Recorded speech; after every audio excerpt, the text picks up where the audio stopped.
So since I posted my review of the Retroid Pocket 3 Plus, I've come to realize I may have drastically underestimated the potential for this little handheld at playing Wii games.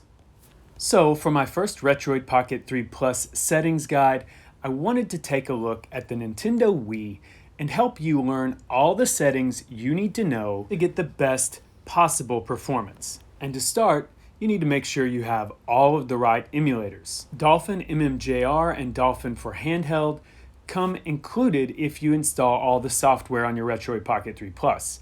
But I also recommend that you get Dolphin MMJR 2, and I'll link you to that in the description. The general settings and setup for each of these emulators is similar, but they do have different benefits, and some of them play different games better than others. Dolphin MMJR is generally thought of as being the most accurate, and because of that, sometimes it will play games the other two will not. Dolphin MMJR2 generally focuses more on performance, so on games that aren't quite running perfect, you might be able to get them that way running that emulator. Finally, Dolphin for Handheld is somewhat of a balance between these two other emulators. Now, luckily, as I said, the settings for all of them are quite similar, so I will just step you through MMJR2's key settings because you can set up the other two pretty much the same way. First, in the General tab, you do want to be sure to select Dual Core for maximum performance. I leave my fallback region as PAL because most of the game ROMs I'm using are from the PAL region anyway, and generally they do run better on less powerful hardware because they offer 50 Hz or 50 frame per second modes. Next up, you generally want to keep these two settings here checked for better performance. Sync GPU on Skip Idle Hack definitely seems to help with speed and performance. And as for overriding the CPU clock speed, by default, I do not select this with MMJR2. I find many games run well already. However, I do sometimes turn it on a per game basis to get more performance out of the hardware. And I'll explain how that works later on in the video. Moving on to the graphics settings. First is the video backend, and I want to stress that you should choose Vulkan here. This is a big difference between the Retroid Pocket 3 and the Retroid Pocket 3 Plus. Now, Vulkan runs much better because of the Mali GPU in the Retroid Pocket 3 Plus. And that advice applies to almost every emulator on this system. You can just stick with the default specialized mode here, it works best. Leave this box checked, otherwise you'll get even more stuttering at the beginning of games than you already do. In enhancements, you can check out the internal resolution. MMJR2 does not support sub-native rendering, so most games you'll want to keep at 1x. Rarely will they run higher than that. Leave these next two at their default minimal options because we're trying to maximize performance here, and it's for that same reason that I leave these next three boxes unticked. Again, performance first. Other than that, I'll just let you have a look at the things I set in the enhancements tab. Most of these are just left at their default options, so it's not something you should really have to worry about anyway. Although I will note skip approximate logic op because most games run best with this unticked, but there may be a few where you'll want to turn it on. I do generally leave the widescreen hack turned off because I find it doesn't work well for most Wii games, and Wii has a widescreen mode already, and games that support it will use it. I'll show you where to turn that on later. Moving on to the hacks options, I'll show you how I've got my system set up. However, for most of these first ones, it's not crucially important because you can turn these options on or off from the quick menu while you're playing a game. These are more experimental and things which work well in some games, but perhaps do not work well in others. Luckily, you can turn them on or off in-game.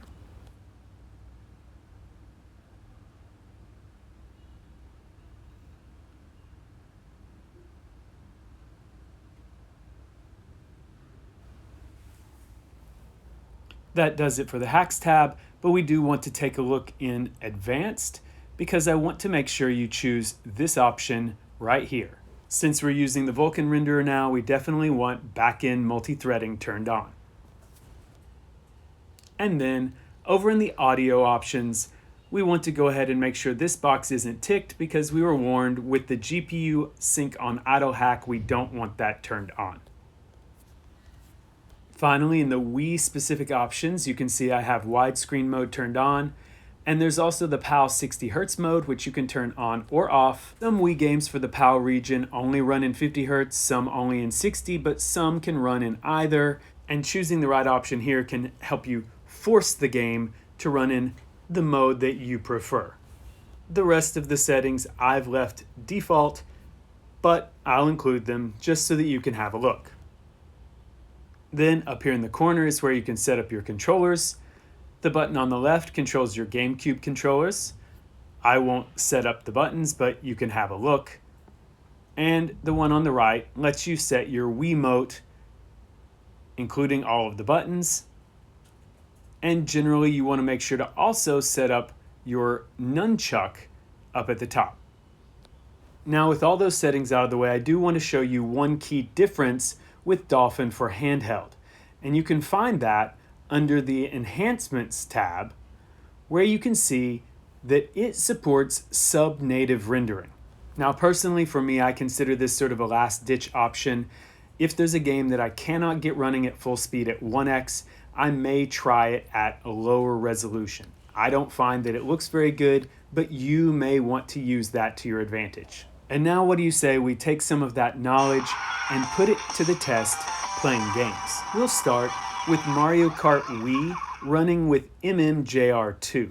You'll definitely notice some stuttering at the beginning of the races, and at the beginning of mini games, that's actually the emulator caching the shaders, and it tends to get better the longer you play. But to be honest, and despite what I told you about MMJR2 usually being the faster of the three emulators, I don't find that this one is the one that gives you the best performance at this game. So let's try it under MMJR instead, and again we're getting a lot of stuttering here at the beginning of the race. That's typical.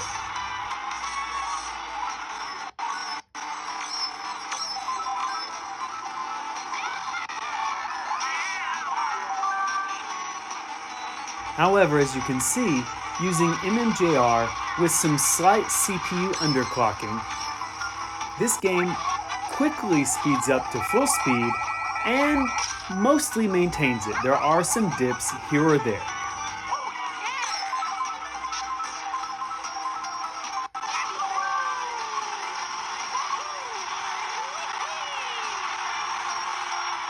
But the performance is definitely better than using MMJR2 or Dolphin for handheld, which is something of an anomaly. Usually we want to use this emulator for accuracy when those other two cannot run the game properly.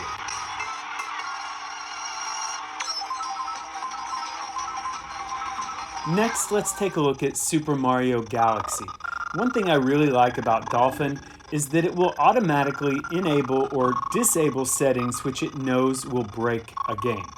Here you'll notice if I turn skip EFB access from CPU and these other options on, suddenly the game will be running at nearly full speed.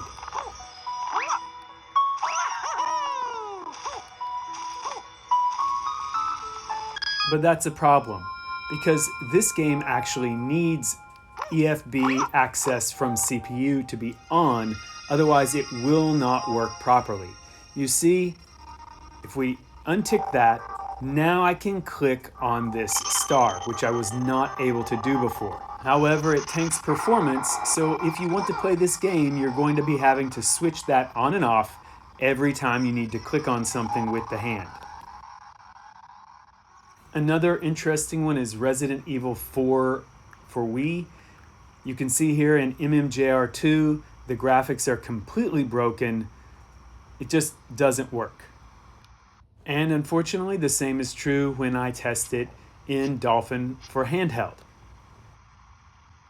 However, If you load the game up in MMJR, remember that chat we had about accuracy? Now it works fine. You will notice, however, it's running at only 20 frames per second and saying that that's 100%. We know that's not true. One thing I love about MMJR is that it actually gives you access to CPU underclocking from the quick menu. The other two do not. And you can see I have it too heavily underclocked here. Let's boost it, and hey, look at that. Resident Evil 4 for Wii running at a full 30 frames per second on the Retroid Pocket 3 Plus.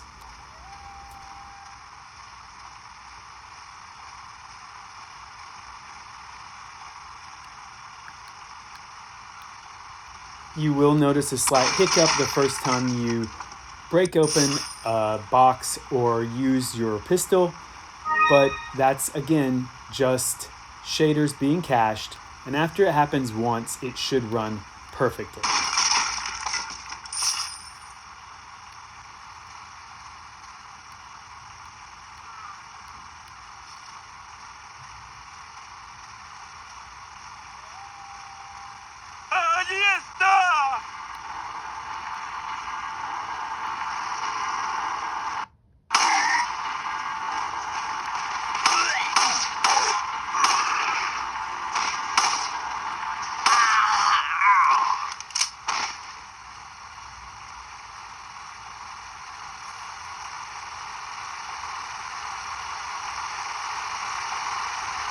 Next up, I want to take a look at Donkey Kong Country Returns using MMJR2 to just give you an idea of how CPU underclocking works and how to best use it to your advantage. You can see here I'm running it at 100% CPU speed and it's very sluggish. Luckily, all three versions of the Dolphin emulator support custom game configurations if you long press the game.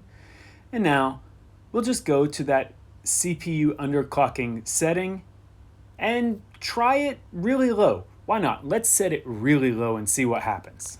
Okay, so now it's only running around 30 frames per second and it says that's 100%, but you can see the game is running like it's in slow motion. Clearly, we've lowered the emulated clock speed too much. And that's really the idea I want to impress on you. If a game isn't running well at 100% CPU speed, you do want to lower it. However, you only want to lower it far enough that you get better performance without lowering it so far that you actually hurt performance. There's generally a balance somewhere in the middle, and that's what you want to find. And here now you can see Donkey Kong is running much better than it was when it was at 100% speed. Not perfectly, mind you, but also much better than when it was underclocked too far. In fact, sometimes now, at around 30 to 40% CPU speed, it runs almost full speed. And for many games, that's what you're going to have to try to do. You'll need to lower the emulated CPU speed and watch out for that moment where you lower it too far and it actually causes the frame rate to drop. Now let's put all this to use for some game testing. First up is one that's been requested, Tatsunoko Vs Capcom. For the most part, it actually runs quite well. The problem is when it has to cache certain moves or special effects for things like his Hadouken or other moves, sometimes the reaction of certain characters, it needs to cache the shader the first time it happens. And in a fighting game, that's a bit of a problem.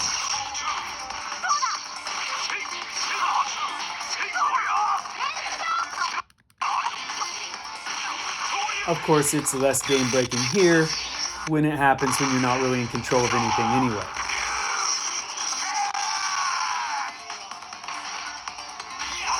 But now, let's take a look at some games that run almost perfectly with very little tweaking and no underclocking. I did notice a little stutter there at the beginning, but if I just tick those two boxes, all that goes away, and Klonoa plays great.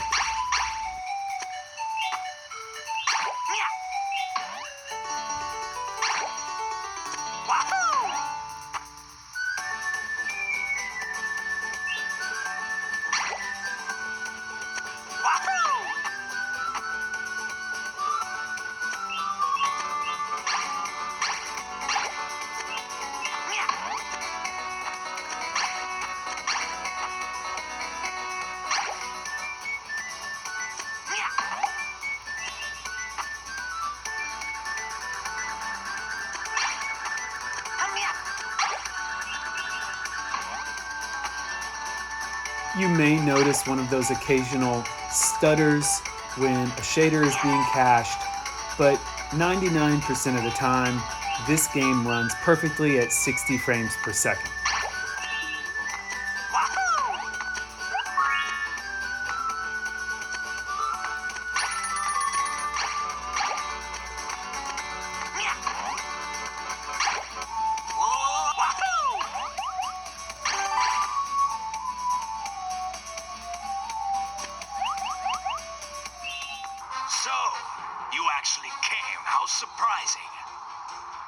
One game that's been requested repeatedly is Dragon Ball Z Budokai Tenkaichi. Did I say that right? I have no idea. But luckily, this game runs really well. At least the PAL version does. I've not tested NTSC, but considering how well this runs, I bet it would run well also.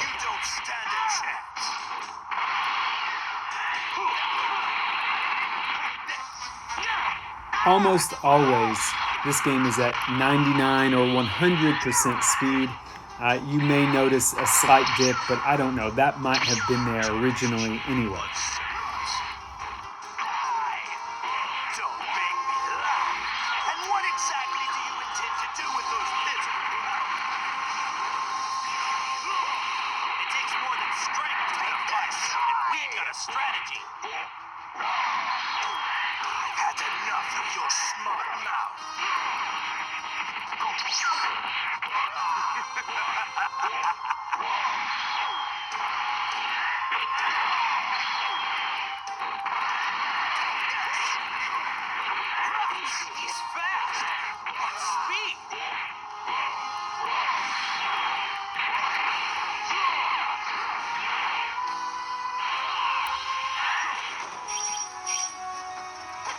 Another game that's been requested in the comments is Muramasa, the Demon Blade. And luckily, this is another one that runs beautifully with no settings changes whatsoever.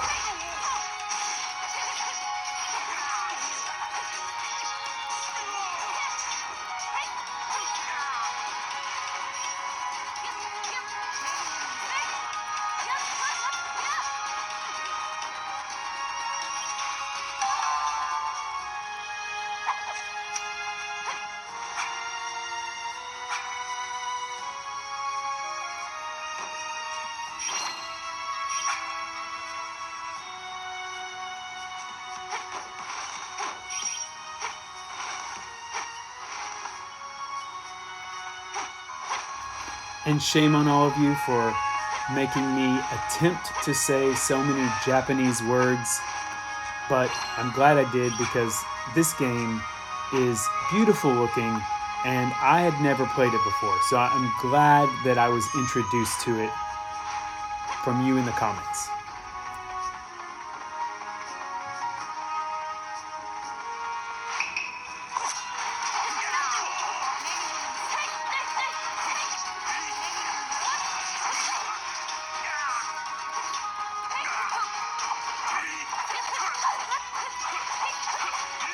And finally, I want to take another look at New Super Mario Bros. Wii, which I could not get to play full speed before, but now you can see I've been playing a ton of. I'm already up to World 5, and it plays great.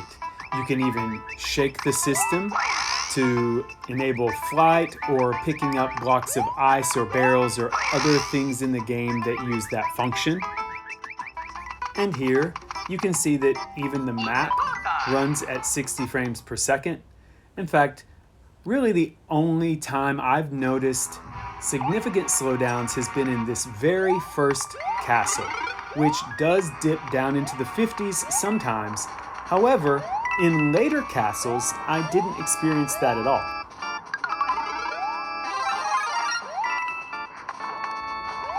And in case you were curious, it's not just the shake that works, but also, thanks to the gyros in the Retroid Pocket 3 Plus, you can properly use these tilt platforms also.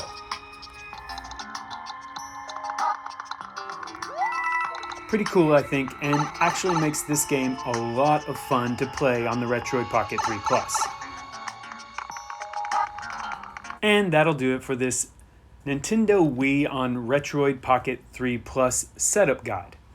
Of course, I can't show you the perfect settings for every possible Wii game, but I hope now that you have the knowledge and the tools to find the perfect settings for all your favorite games. More than anything, I hope you found the information in this video useful, and I hope you enjoyed watching it. If you did, please do give it a like, subscribe to the channel, and click that bell so that you'll be the first to know when I post the next settings guide for the Retroid Pocket 3 Plus. But until then, let's all keep gaming.